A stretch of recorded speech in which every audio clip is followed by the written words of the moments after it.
so once all the clothes were removed, George and I delicately loaded the body into the 650-degree oven. And then, all there was left to do was wait. If you're a traveling businessman visiting Pomona, California, chances are you'll stay at the iconic Hilltop Hotel. But recently, hotel manager Kenny Pang has been eager to attract a new type of clientele: families on vacation. The hotel would like to, get more families to come in, because when they come in, they do stay a lot longer than the other guests. But as far as I'm concerned, if you want to attract families, you have to cater to the needs of the parents. So I paid Kenny a visit with a way to help. When couples stay alone in a hotel, if their relationship's going well, they'll usually have sex, right? It's common sense. Yeah, but when families travel together, I imagine it's incredibly frustrating for the parents because they're unable to engage in sexual intercourse because their kids are there. You know what? I never really pay attention to this matter, but it's out there. Right now, the reason why parents don't want to have sex while on vacation is because their children will see and hear them, leading to permanent developmental damage which can never be repaired. But if the Hilltop Hotel could offer a portable, soundproof box that completely isolates the child from his parents' carnal acts, they'd quickly become the top hotel choice for sexually active parents traveling with their children. The plan? Attract families to the Hilltop by giving them a way to have sex with their kids in the room. It would still be inside the room. Is that what you're saying? Oh, sorry. You know, the best part is kids wouldn't see this as some prison they're forced into. It would be a fun isolation box that kids of all ages would enjoy. If you put it that way, theoretically, maybe.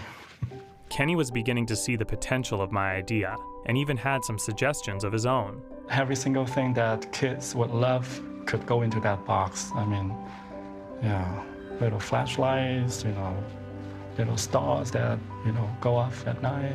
But before committing to anything, he wanted to see a working prototype. So I got to work constructing our first isolation chamber that would be large enough to house a child up to 16 years of age.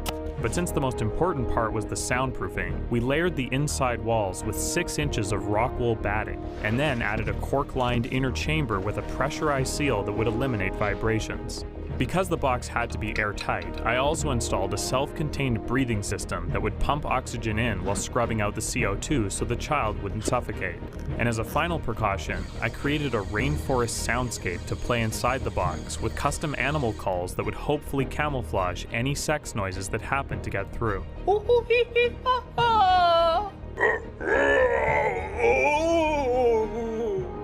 With every precaution taken, and the box now decorated to make it exciting for kids, it seemed like our prototype was complete. But I knew that if even one sex noise happened to get through to the inside, the Hilltop could be liable for traumatizing an innocent child. So after setting up the box in one of their suites, I hired 2 pornographic performers to help me test it out under real-life circumstances. Do you normally start, kissing a little bit and then it gets more and more? Or? It kind of depends on the scene. Yeah. I mean, usually, sometimes there's kissing, sometimes it just goes straight to blowjob. Oh, okay. Yeah. While Tony and Holly got ready in the bathroom, I brought in our test subject. Hey, how's it going? I'm Nathan. Nice to meet you. An 8-year-old child actor named Bradley. What the heck? Pretty cool Ford, huh? Yeah. Bradley loved the box, and after helping him in and showing him how to alert me in case of an emergency, let me see that light. All right. I sealed him inside the chamber, making sure there was no way he could get out on his own and ruin his innocence. Even though Bradley's parents were fully aware of what was about to happen, they still insisted on being present during the test. So I just want to be clear with you guys, because this is a test, I'm going to have the performers go at each other pretty hard. Okay. Okay.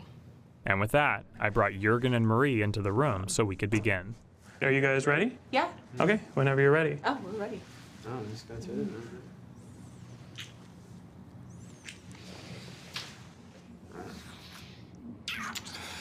Rose Elandrian is a travel agent and the owner of Glendale, California's Travelure by Rose. But in this internet age, she's seen her long-standing business crippled by modern technology. All of a sudden, internet came and everybody's going directly to the internet. And because of this, her customers have dwindled to the last holdouts of the information age, the oldest of the old. So I paid Rose a visit with a really good solution. You see, pretty soon Rose's customers will be so old that the only travel they'll be interested in planning is their trip into the ground. Oh no! So if Rose were to capitalize on her giant Rolodex of elders by helping them book their funerals, she'd open up a whole new stream of revenue from coffin sales and grave plots. The plan? For Rose to transition her travel agency into a full-service funeral home. What are you talking? I mean, even you acknowledge the business is going to die. Yes. Travel agents aren't going to be around much longer. My opinion. Your Yes. opinion. Yes. So this is a last-ditch effort to squeeze out as much as you can from your customers before they're gone for good.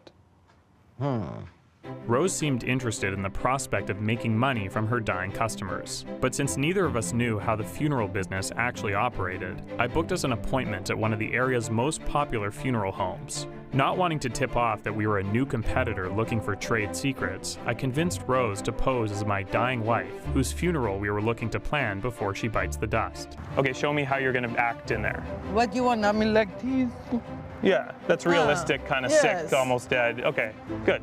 But I'm a very strong lady. Yeah, you're strong in real life, but Yes. for this, you're pretending to be sick. Okay. So we headed into our meeting with funeral director Brianna Gallagher to find out everything we could about their business model. Sadly, my wife, Rose, has come down with Klein's, and she's on her way out, so we're trying to make arrangements for the day. Sure. So whatever, options you have and can run through kind of everything you offer, that would be really helpful for us to make our decision. Absolutely. With the funeral director buying our story, she walked me through all their products and services, and I was sure to take note of everything. And can I ask who your distributor is for these? Aurora. We use Aurora caskets. Aurora? Yes. My plan was working to get Rose the information she needed, but I was surprised to learn that the business was trending away from caskets altogether. Cremation is on the rise right now. It was clear that if Rose wanted to compete, she'd need to be able to offer cremation to her customers. But when I looked online, I discovered that cremation furnaces were ridiculously expensive, and the only ovens that seemed to be in her price range were ones that cooked pizzas. But before suggesting this to Rose, I needed to be sure it could incinerate a body. So I contacted a local pizzeria and asked if I could do a test in one of their ovens. Obviously I couldn't use a real cadaver, so I structured a makeshift body out of dough and filled the insides with pork bones and whatever stuff I could to make the anatomy as close to human as possible. And once it was done, we wrapped it up and headed over to Burbank Pizzeria to see if their oven would burn it to a crisp. I was told it was just a calzone you were going to cook. I wasn't sure that this was going to be this big of a deal with clothing and cloth and leather and hair and stuff like that, so. Okay, but if we take off the clothing, then it's okay? I think it would be best if you want to cook it. After a brief negotiation, George allowed me to continue as long as we put him in naked. So once all the clothes were removed, George and I delicately loaded the body into the 650-degree oven. And then, all there was left to do was wait.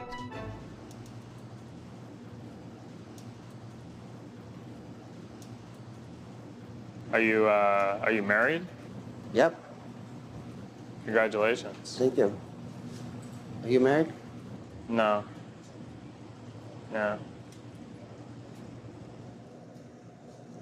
Get me some water.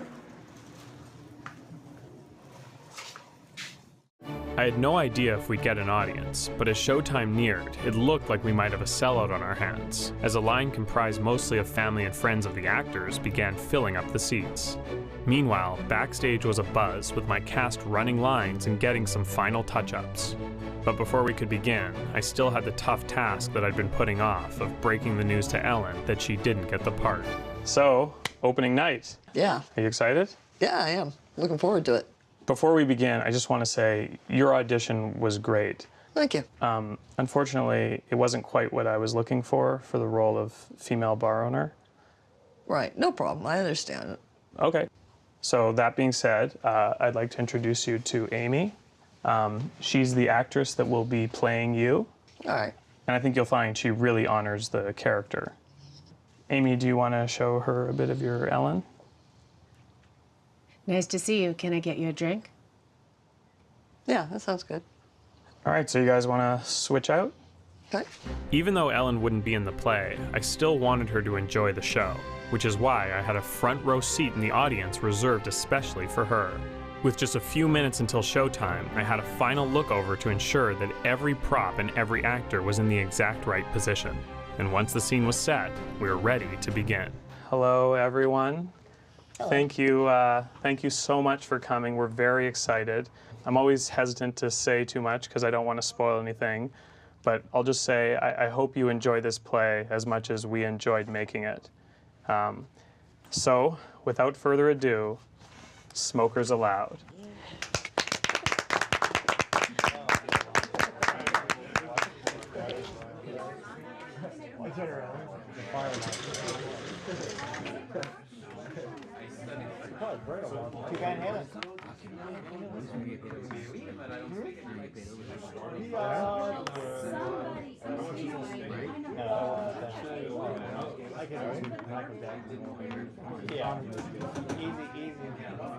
It was such an amazing feeling to see my play finally launch, and 20 minutes in, it was clear our rehearsals had paid off, as my actors were able to stay faithful to the original night, matching the dialogue and actions as closely as possible.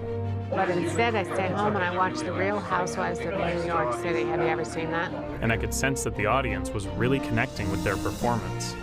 My romantic leads had finally found a chemistry that felt as genuine as the love that real-life couple they were playing shared. But all this would mean nothing if the play's climax didn't land. The guy showing off his skateboard deck while a three-person selfie happened at the same time.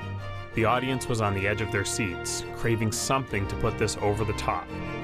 And I'm happy to say, we delivered. It was a strong first showing for the entire cast, and I was hopeful this would be a real moneymaker for the 1881 Club. So once the play was done and the cast took their bows, I felt compelled to express my gratitude for everyone's support.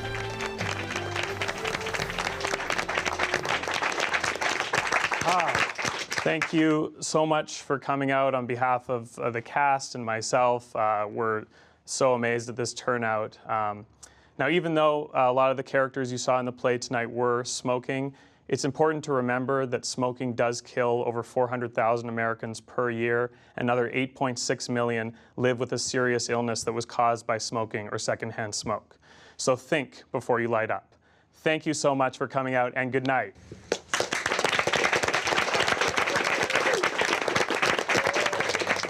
My play was a bona fide success, and I was so proud of my cast for giving such a memorable performance the audience would never forget. I would probably not recommend it to anybody as far as saying it's a really good show. I can't understand this play anymore. The response was overwhelming, but the only opinion that really mattered was Ellen's. So once the bar cleared out, I nervously checked in with her to get her thoughts. So, what did you think of the play? Okay, it was a little boring as far as I was concerned, but... So you didn't like it? Not particularly. It just wasn't, they were just sitting there. Nobody was really doing anything. So does that mean you're not going to keep doing it here? I doubt it. Seriously doubt it. Our customers come in here to watch sports, watch TV, not just to sit and watch somebody sit there smoking. All right, well, I appreciate your honesty. I appreciate you trying. Ellen saying she didn't want to do my play anymore was the ultimate blow. After all my hard work, I felt sad and rejected. But I realized that maybe there was still a way to get the feeling I was hoping for. So, what did you think of the play? I thought it was brilliant. Really? Yeah, I really did. And you're going to keep doing it here? Without a doubt. So you really liked it? I loved it. Say that again. I loved it. Again. I loved it.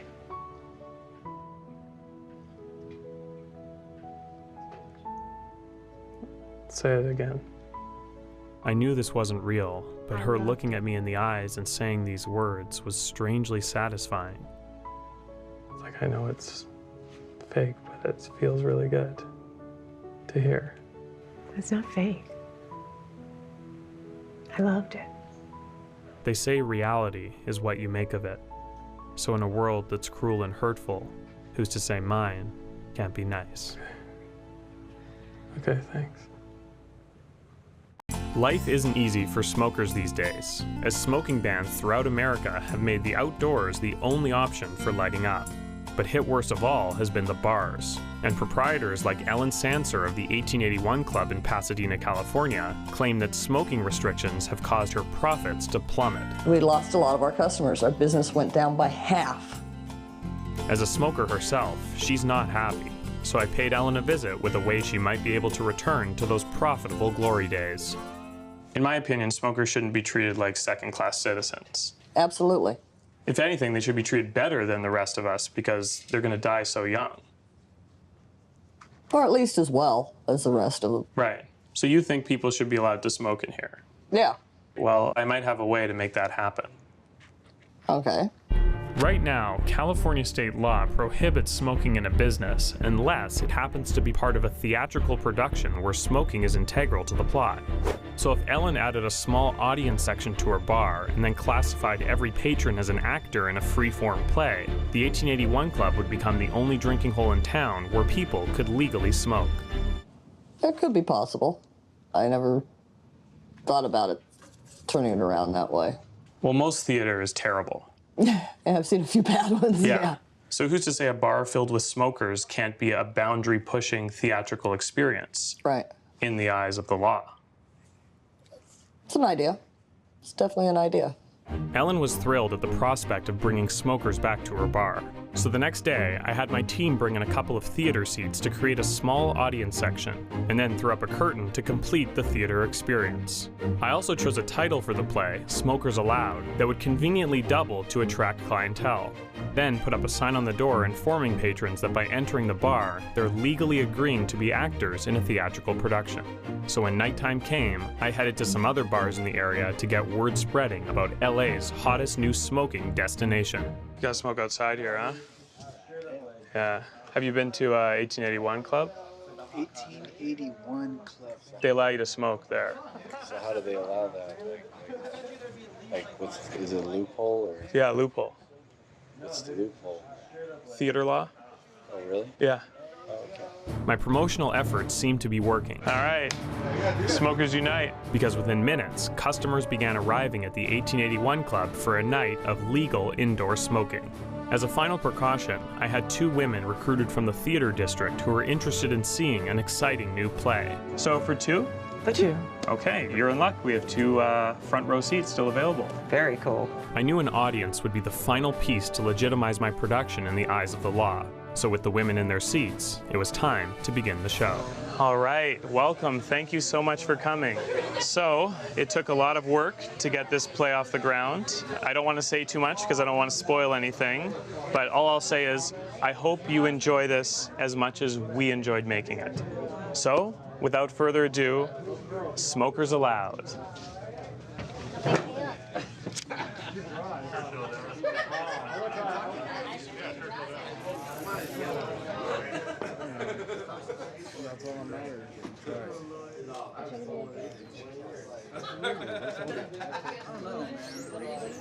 My plan was working great. People could now smoke freely without the bar having to worry about any legal repercussions. And with the audience shoved away in the corner, hardly any customers seemed to notice they were there. Best of all, I had never seen Ellen look happier. So after an hour and 20 minutes, when the bar crowd started to dwindle, I decided to close the curtain and say the play was over. All right, so that's it. Thank you so much for coming. I hope you enjoyed Smokers Allowed. It was a successful evening, but then something happened that I never expected. The audience actually seemed to enjoy the play. Oh man, they were awesome. Yeah, They were awesome. It's so funny because it's like so nothing in a way, but incredibly profound. It reminded me of Sam Shepard. I didn't really know what to make of this. After all, these ladies could be total kooks. But if what happened in there somehow had genuine theatrical value, it could be a whole new source of revenue for the 1881 Club.